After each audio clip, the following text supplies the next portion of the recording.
জিবরিল সান্ত্বনা দিবে, মা শাক্কাল আরদা আহাদুন ইল্লা আনতা, আপনি ব্যতীত জমিনের উপরে কেউ ওঠে নাই, উম্মত কোত্থেকে উঠবে, আপনি শান্ত হন।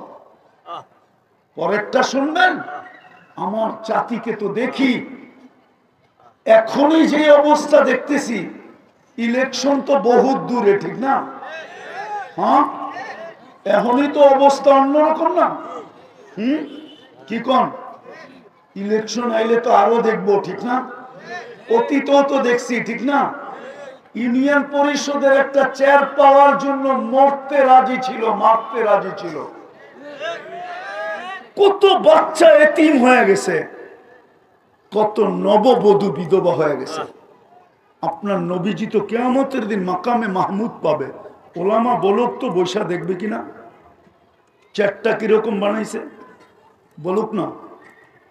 চেয়ারে তো বসবেন না, দুটা জবাব দিছে, আমি বসলাম, চেয়ার যদি আমাকে উড়ায় নিয়ে জান্নাতে চলে গেল, আমার উম্মতের কি হবে? দ্বিতীয় জবাব দিছেন, আমি তো চেয়ারে চেয়ার আমার মানি, আমি হাত রাখা প্রমাণ করলাম এটা আমার, কিন্তু আমি বসবো তো বসবো কি করে?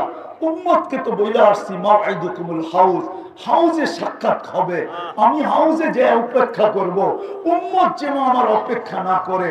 আসতে দেরি, আমি পিপাসিত উম্মতকে পানি পান করাইতে দেরি করব না, আমি হাউজে ছুটে যাব, উম্মতকে পানি পান করাবো, আবার আমি মিজানে ছুটে যাব।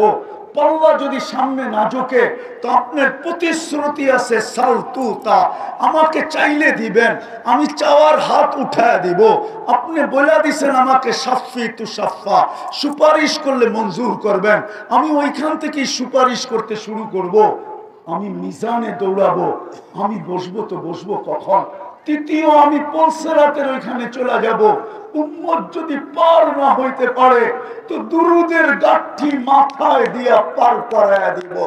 ইমাম কর্তুবী লেখছে, আমি লিখি নাই, ইমাম কর্তুবী রহমতুল্লাহ আলাইহি লেখছেন, কিতাব পড়া দেখেন, দুরুদের গাঠি দিয়ে উম্মত পার করায়া দিব। আমি 3 জায়গায় ছুটতে থাকবো, আর চিৎকারের মাধ্যমে আপনার রহমতের সমুদ্রে তরঙ্গ উঠাইতে থাকবো। আমি তো চিৎকার দিব উম্মতি উম্মতি বইলা, আর আপনার রহমতের তরঙ্গে, রহমতের সমুদ্রে তরঙ্গ উঠতে থাকবে, আর আপনি বলতে থাকবেন সালতুতা শাফি তুশাফা, সালতুতা শাফি তুশাফা। বন্ধু চাইতে থাকেন, আমি দিতে থাকবো, বন্ধু সুপারিশ করতে থাকেন, আমি মঞ্জুর করতে থাকবো। এই ওয়াদা তো আপনার সাথে আমার। সাউফা ইউতিকা রাব্বুকা ফাতারদা। আজকে ওই উম্মত নবীর নামে 10 বার দুরূদ পড়তে চায় না। দুরবস্থা হবে না তো হবে না কেন? আসেন ফিরে আসি, আজকে সময় আসছে, নাইলে কিন্তু হাদিসের 2 জিনিস সত্যায়িত হবেই হবে। এই উম্মতকে আখিরাতে শাস্তি তেমন দিবেন না, যা দেওয়ার দুনিয়াতেই দিবেন। এটাও আল্লাহর রাসূল থেকে আছে, কানজুল উম্মালে আছে, ইবনে মাজায় আছে, নেহায়া ফিল ফিতানে আছে, সমস্ত ফিতনার কিতাবে আছে। এই উম্মতকে শাস্তি বেশিরভাগ দুনিয়াতে দিবেন, কেননা বন্ধুকে লজ্জিত হইতে দিবেন না কিয়ামতের দিন। এটাই অঙ্গীকার, লা ইউখজিকা ফি উম্মতি। তো বলছে শাস্তি কিভাবে দিবে? বলছে অনার্থক হত্যা হবে, হত্যা। আজকে অনার্থক হত্যা হইতেছে ফিলিস্তিনে, কারণহীন হত্যা, কোনো কারণ নাই, যে মারছে ও জানে না। নাইলে বলেন 1 কাপ চায়ের জন্য গুলি, চায়ের দাম কত? যুবকরা আমারে বলুক না বিচির দাম কত? আপনারা বিচি বুঝবেন না, যারা বিচি বোঝার ওরা বুঝছে বিচি কারে কয়। মনে হয় বোঝেন না বিচি। আরে বুঝছে বুঝছে বুঝছে, যারা বুঝার ওরা বুঝে ফেলছে বিচির দাম কত, চায়ের দাম কত। 1 কাপ চার জন্য গুলি, 500 টাকার জন্য মাকে হত্যা। যদিও এটা ভুল প্রমাণিত হয়েছে, কিন্তু হযরতপুরেরটা ভুল ছিল না। 5-7 বছর আগে ঈদের দিন সকালে বাপের কাছে 500 টাকা চাইছে, দেয় নাই, গুলি করে দিছে। হযরতপুরে যে জিজ্ঞেস করে আসেন, বেশি দূরে না। ওই উম্মত এই জন্য আসেন আজকে তওবা করি, তওবা লিউযীকাহুম বা'দাল্লাযী আমিলু লাআল্লাহুম ইয়ারজিউন। তওবা করি, করবেন ইনশাআল্লাহ। কে কে করবেন তওবা দেখি? তাইলে আল্লাহকে বইলা দেন, আল্লাহ কিন্তু এখন প্রথম আকাশে। বইলা দেন, আল্লাহ অতীত থেকে তওবা করলাম, অতীত থেকে তওবা করলাম, আপনি আমাদের তওবা কবুল করেন, আমাদের গুনাহ মাফ করে দেন। নামান একটা ক্ষেত্রে যদি আজকে উম্মত 100-এ এক বিষয়ে যদি 100-তে 100 হয়, একটা বিষয়, আর কিচ্ছু লাগবে না, দুনিয়ার চাক্কা ঘুরে দিতে কিচ্ছু লাগবে না। মুসলমান যদি একটা বিষয় 100-তে 100,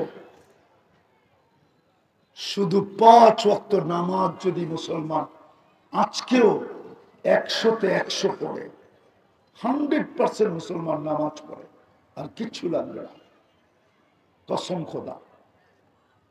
নাইলে আপনি বলেন 5 বার কে ডাকে? আল্লাহ।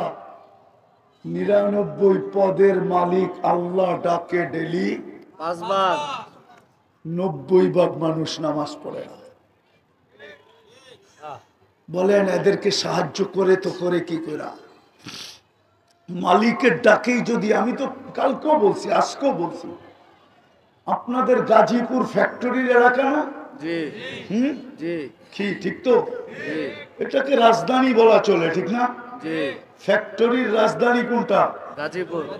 আচ্ছা, গাজীপুরের একটা ফ্যাক্টরিতে দেখান কোন প্রতিবন্ধীকে মালিক চাকরিতে রাখছে, যার 2টা হাত নাই, যার 2টা পাও নাই, দেখাইতে পারবেন? হ্যাঁ, আমি ওলামাদের কাছে ফতোয়া জিজ্ঞাসা করি, কোন প্রতিবন্ধীকে যদি মালিক রাখতো চাকরিতে, বলতো তুই বসে বসে খালি গেটটা দেখতে থাকবি, কে আসে আর কে যায়, এটুকুই তোর কাজ। আর যদি বেতনটা নিজের জাকাতের ভিতর থেকেও দিতেন, জাকাত আদায় হতো না? হতো না? হতো? হতো না? হতো না? জাকাত আদায় হয়ে যেত।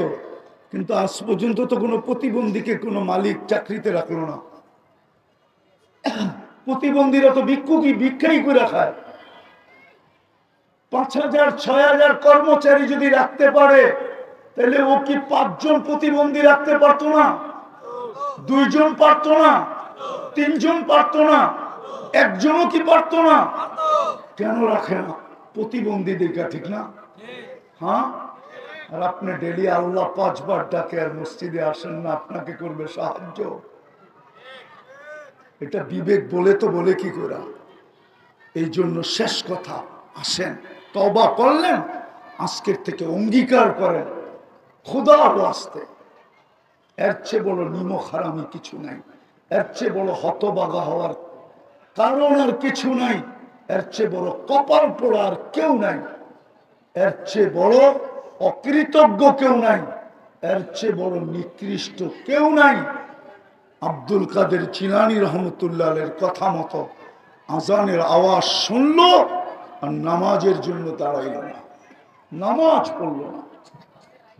আজকে এই একটা বিষয়ের কারণে মনে হয় আজকে মুসলমানের এই দুরবস্থা। বিদায় আজকের থেকে অঙ্গীকার করি, নামাজ কোনোদিন ছাড়বো না, ইনশাআল্লাহ।